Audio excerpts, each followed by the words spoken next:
Okay, we're going to perform a mock baptism in order to give you some information about baptism itself. So this is a typical baptistry. Most churches that have a baptistry, the baptistry looks like this. There's about 3.5 feet of standing water, 2 entranceways into the baptistry, which serve as dressing rooms in the back, where the individual being baptized has a kind of a private spot where they can change and get ready, and then the other room where the minister or whoever is performing the baptism can also do the same. A couple of recommendations: if you're putting in a baptistry or if you already have one, good idea that there's an ongoing filter to continually clean the water, because after all it's just a miniature swimming pool and that water needs to be cleaned continually, and also a heating element to make sure that the water is warm. I always tell the brethren, make sure the baptistry water is clean and warm and ready, so you don't have to spend hours filling up a baptistry and warming the water when somebody decides that they wish to be baptized. You can go immediately to the baptistry and perform that baptistry. A couple of things about our own baptistry here at the Choctaw congregation. We have a built-in microphone pointing into the baptistry itself that is able to pick up the conversation or the words that the individual says when they confess their faith, and if they're doing a prayer or whatever. Individuals who are observing that in the congregation, perhaps sitting in the pews, are able to hear clearly what the individual is saying, what the exchange going on, so on and so forth. Also, this is a safety feature. We have heard and read many times, unfortunately, that people try to go into the baptistry with a microphone on them, not realizing that that microphone is plugged into something which is electric, and there's a danger of electrocution. Okay, one other thing I want to show you before we actually do the baptism, so you'll need to come with me. We're going to go into the changing room.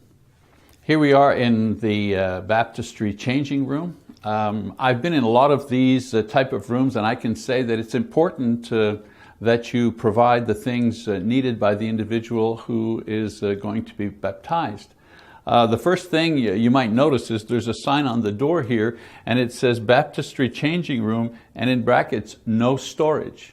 One of the temptations in a lot of churches is to use this room, which stays empty most of the time, to begin using it as storage. And I've been in churches and gone into their baptistry changing room where they were storing chairs and wedding paraphernalia and all kinds of extra boxes of lighting, because they felt, well, this is only used once in a while and we can use it as storage. But you need to remember that the individual who's being baptized, this is one of the most important days and moments of their life. And so when they walk into the baptistry changing room and see that it's being used as a storage area, that doesn't speak well of what we think the meaning of baptism is. So in our changing room, we try to make it clean and neat.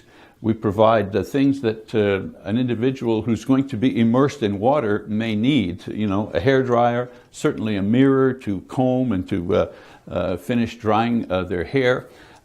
Chairs, because many times, especially ladies, they usually have someone come in with them to help them change and do other things. And so there needs to be a place for them to sit. Kleenex, because there's crying that goes on many times. The joy of the moment overtakes the individual. And then, of course, in this particular room, making sure that we have clothing that an individual can use in order to be baptized. Plenty of towels, the individual can use. A small thing, but a handy thing, is a hamper in order to put wet towels and wet baptistry clothing into until such time these things can be taken care of. I suggest that there's an additional closet or private changing place. Many times, especially for women, 2 or 3 women come in to help that individual, to support that individual, but maybe that individual would like to have some privacy as she changes into the garments that she will use for the baptistry. So a good thing to remember, make sure the baptistry changing room is clean and it has all the things that the individual might need for that most important moment. Okay, we're going to go on and into the baptistry now to give a demonstration of an immersion. We're in the baptistry with Mike here, of course, has been baptized many years ago, but he's kindly allowed us to do this practice baptism with using him. A couple of things to remember. Of course, if we're talking about baptism, the word baptism means to immerse in water. So if someone is baptized, it means they're immersed in the water.